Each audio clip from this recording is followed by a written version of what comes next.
Welcome to Tracing Your Family Roots. I'm Janelle Blue, your host today. Before we get started, I want to say thank you to our sponsor, Mount Vernon Genealogical Society here in Alexandria, and also to our producer, Sydney Sachs, and his crew for making this show possible today. Our guest today is Chuck Mason, who is my co-host. And Chuck, you've been in the business for a long time. You've done a lot of research, and I'll bet you've learned some lessons. I have learned some lessons, yes. Will you share some of those and with I us? have made some mistakes along the way. Well, the first thing is people often make assumptions on Absolutely. things. And that sometimes can be the wrong path. We used to have the Fairfax Society used to have an exclusive Pennsylvania special interest group. And I was the leader at the time. And we had this woman that kept coming in. She had an ancestor in Delaware County that moved out to Lancaster County. And she kept asking me questions because she found him on the tax records, and he was being taxed for owning a horse, 1 or 2 cows, a bunch of pigs, a bunch of chickens. And she was trying to find out like where he lived and all. And I said to her, have you gone to the land records?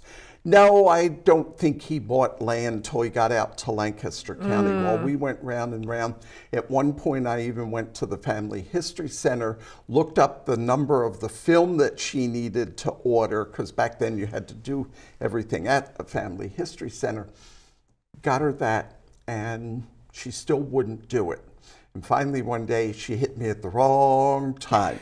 And she asked me the question, and I told her, I've told you what to do. I gave you the film number, and until you do that, don't come back to me. Well, several months later, she comes to the meeting. Guess what? He did own land. And I said, I knew he wasn't raising this livestock in the backyard of some house or something. So, and I started out, when I was new, I made an assumption. My father's father always said that his father was orphaned. And I assumed orphaned, he was probably adopted. And so his name probably wasn't Mason originally. And so I didn't really research him. And then once I started to find things, his name was Samuel. Once I started to find things on him, I thought, no, I guess he was a Mason. But at the time, I had all kinds of roadblocks because at the time you could not order vital records from the state of New Jersey. Oh. They had the whole budget crunch. And so the governor would not allow them to do vital records for genealogical research, which was stupid because that was a moneymaker for them. Yeah. I went up to the state archives, and at that time the state archives was also in the same building as the state library, and they were moving the archives from one floor to another, so half the stuff was on one place. I spent a day there and got absolutely nothing, so I didn't go back. The only thing that I really knew was he was born up in Essex County, and he ended up down in Vineland with family members. And so the way I got a start, because I found him in the 1900 through 1920 at the time censuses. And so I found him, I got an approximate age and things like that. But I couldn't find him in the 1880 census because it wasn't soundexed for children under or over 10 years old. 10 and under was soundexed, and he would have been about 15 or 16. So what I did to start, I took Vineland and I took Landis Township, the censuses for 1880, because I didn't know exactly where they lived. And in the early 1950s, Landis Township merged with the city of Vineland. And but back in 1880, they were separate. So I literally did line by line search on the 1880 census for the city of Vineland and Landis Township. And I found him living with this Ash family. I had no idea who the Ash family was. It turns out his mother's younger sister married into the Ash family, and it was she and her husband had this big farm down in Vineland. And eventually I found one book that was written on the Pancos family. You know, my grandfather's mother's side of the family was part of the Pancos family. And in there, it gave me their names. Well, of course, orphan, you know, I assumed his parents were both dead. But one of the things we want to do when we find legal terms is go look it up in the law dictionary or look it up online. Now you can Google it and you'll get the law dictionaries. An orphan is anyone who has lost one or both parents. So at just past my 54th birthday, when my father died, I became an orphan, even though my mother was living. Well, I eventually found his parents and when they died. And they didn't die until after he was down in Vineland. So I don't know how he got down there or anything, but I did find his mother. His father died in 1881, and his mother died in 1882. So, you know, I did the big assumption, and that was a stumbling block for a long time. Well, you know, sometimes when the parents, maybe they're ill, maybe they don't have any money, maybe there's something, and they will have those children farmed out to other people, and maybe that may have been, but I found nothing initially to indicate that his mother was ill. She was living with his older sister and all in 1880 once I finally found them. The father evidently, I don't know whether he was an alcoholic or whether he had other mental issues, but he actually died in a wagon behind a tavern. Although he did have a fixed address that he lived at the time. But, you know, when I got into the whole investigating things, you know, but, you know, assuming, I started out assuming that, you know, we probably weren't Masons. It was his adopted parents' name, but that was all wrong.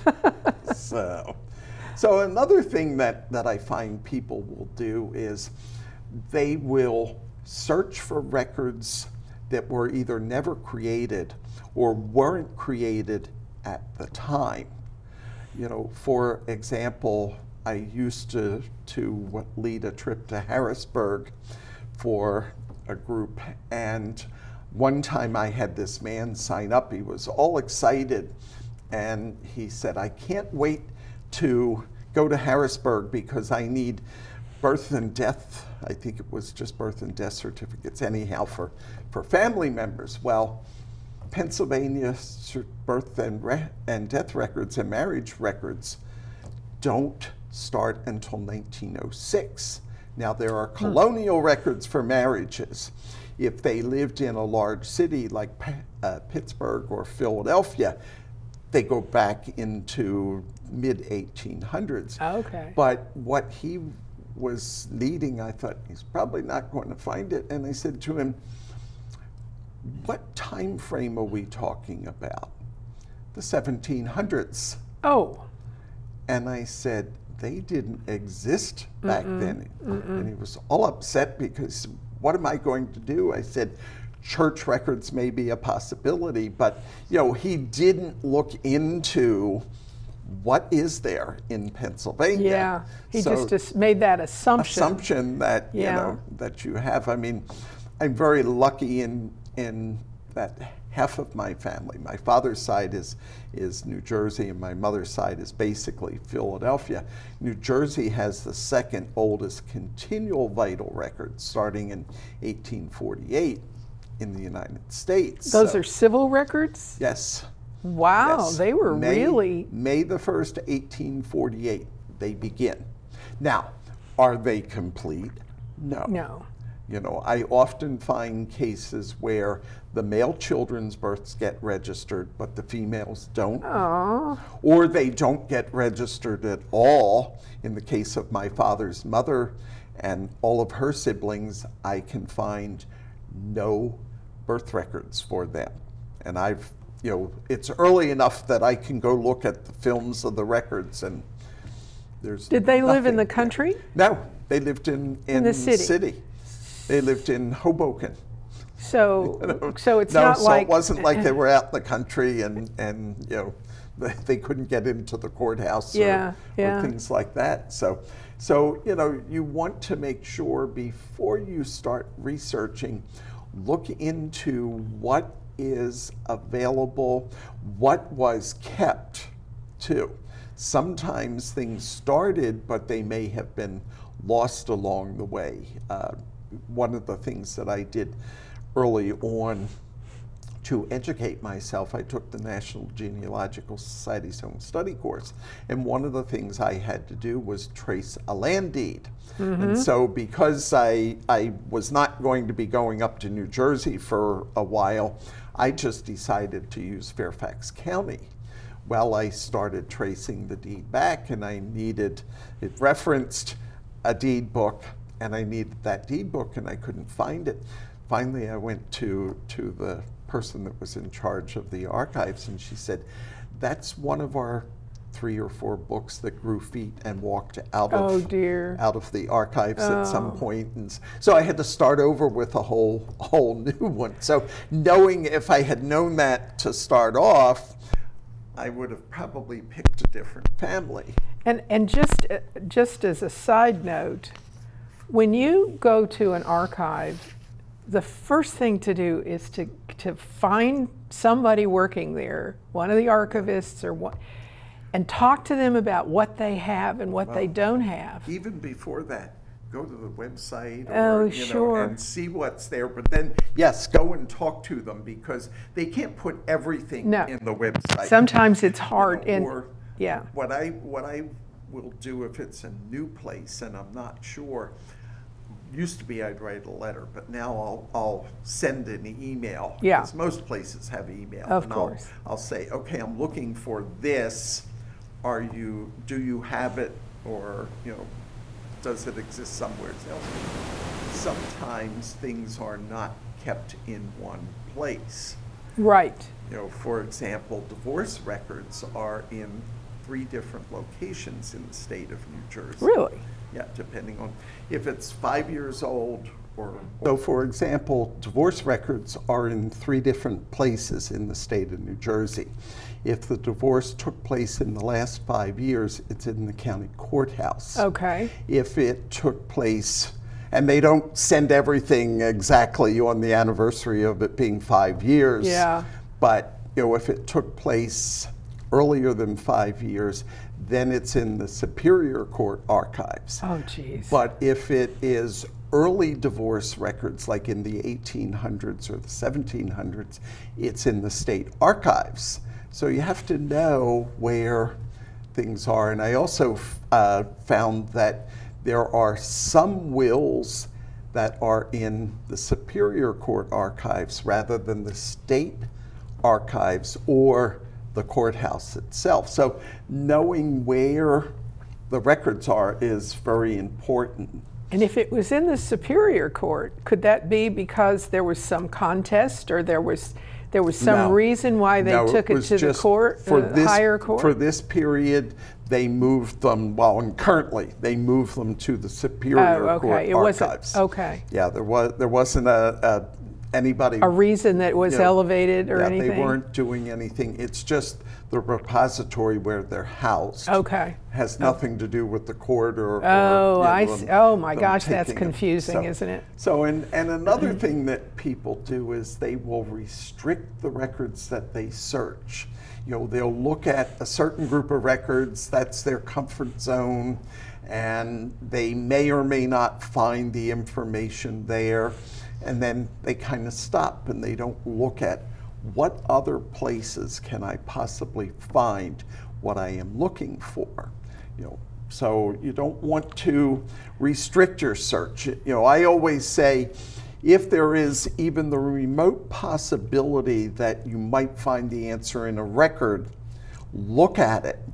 Because I have found answers in records where, the information should not have been in that record. Yeah.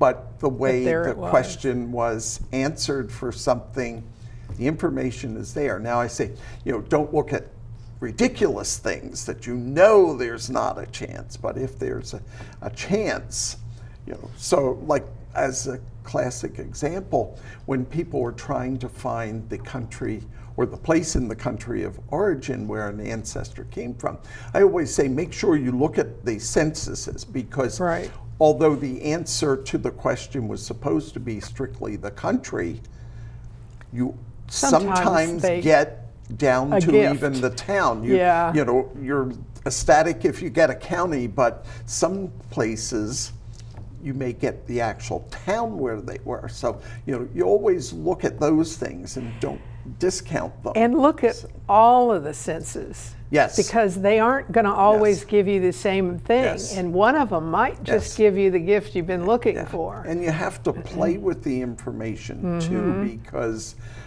for example, with ages, you can end up subtracting the person's age from the year of the census, and you can get a range rather than an exact year of yeah. birth. So you have to play with things like that. I had an interesting example recently. I was looking for Murdoch Mackenzie, and I found a will in the right county and about the right time for Murdoch Mackenzie. So I went into that will, and I was so excited, and I found all this stuff. And then I looked more, and I started looking more, and I realized there's another guy with that the name. same name. If I had stopped with that will, I would have wound up with the wrong kids Yeah.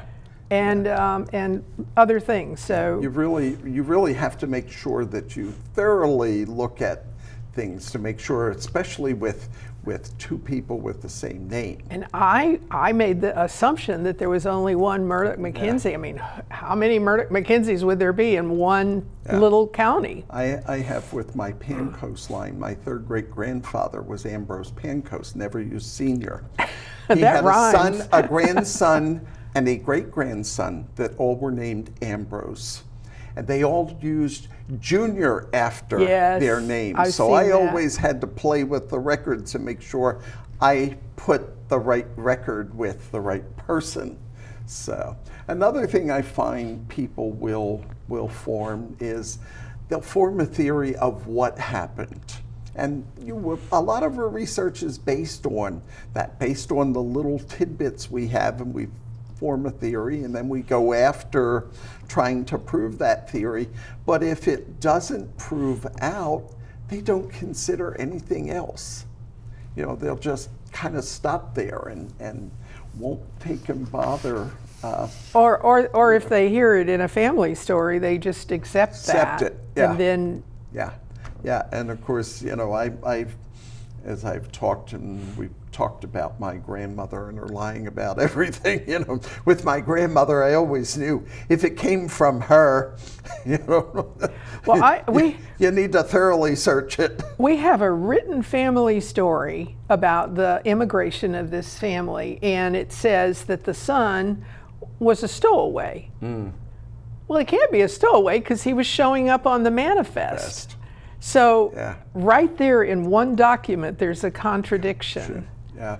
So we really have to take and make sure that we've done our homework to make sure that we're not going down the wrong trail. I mean, I know a couple of people who have searched based on a variety of things, including family stories, and with names being the same as other people in the same area at the same time frame, and done lots and lots of research only to eventually find they've been doing the wrong family line. Well, and also, if you're absolutely certain that your ancestor is in a certain place, and you you realize at some point they were not in that place. place. You're not going to find them in that in the wrong place, and so you're going to have a brick wall forever until you open that up.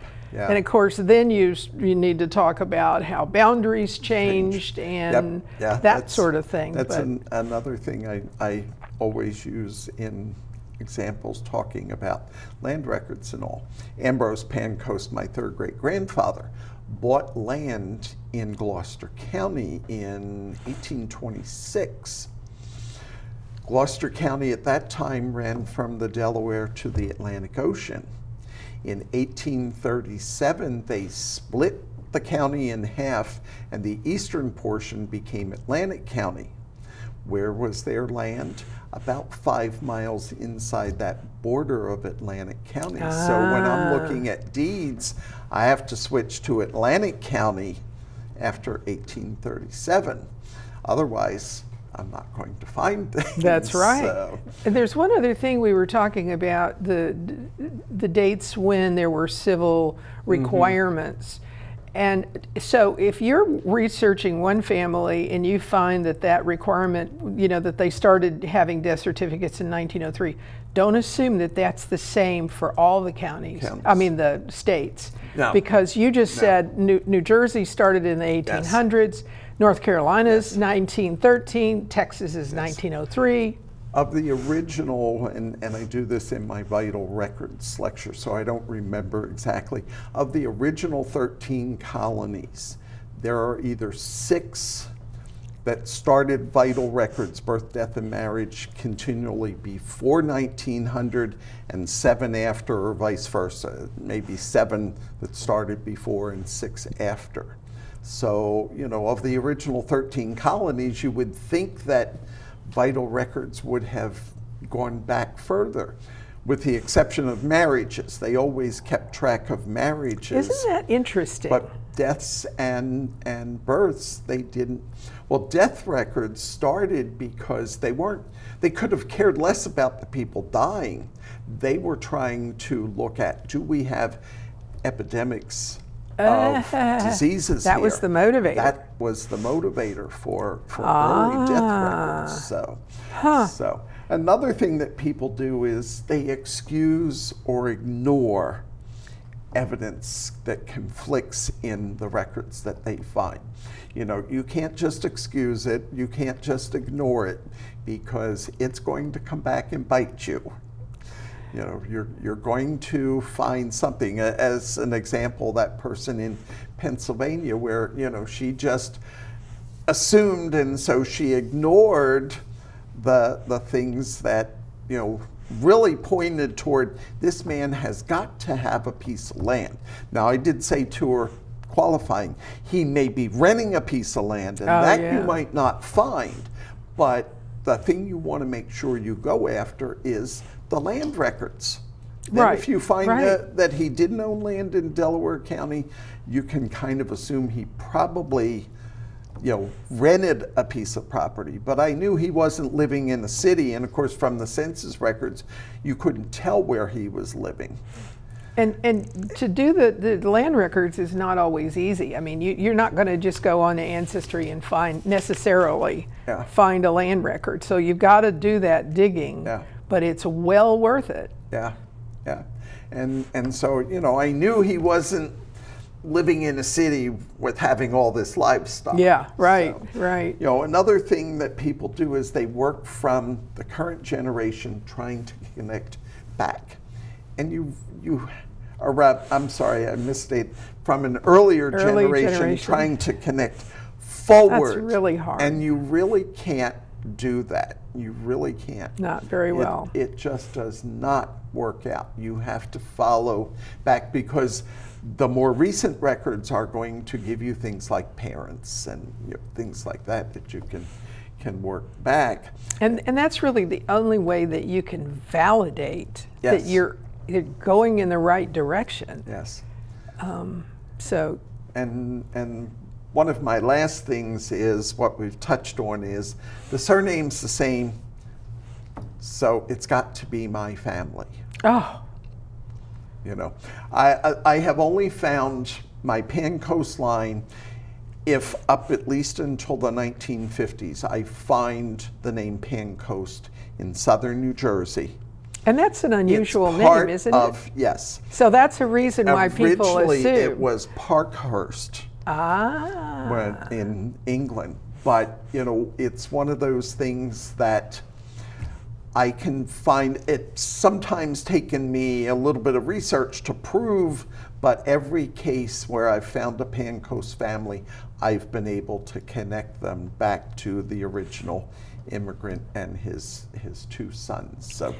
So, you know, it's one of those things that you have to do the research, but you know, you can do it. Well, and you've mentioned reasons why you try to follow the genealogical proof standard, because validating what you have, reconciling conflicting information, those are all things that you've just mentioned that are critical. Yeah, and with, you know, with kind of doing these, you will have more success in doing the research. It's well, you won't waste your time, too. Yes. Like I did, transcribing an entire will for the wrong guy. I mean, it was a good exercise, but it didn't advance my... It at least taught you how to read hard-to-read handwriting, I'm sure.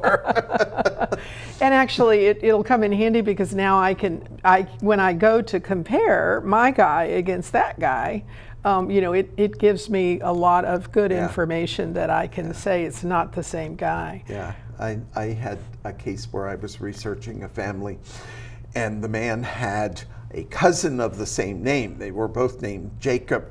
They both had the same middle initial, but they had two different wives. And they lived one town apart. And so I had to really, in looking at the county records, I had to make sure I sorted the right Jacob Madera's records to the one that I needed. So. Well, Chuck, this has been very interesting and informative, I'm sure, for our viewers who are out there trying to get over that brick wall. Perhaps this has helped them a little bit. So thank you so much. You're welcome.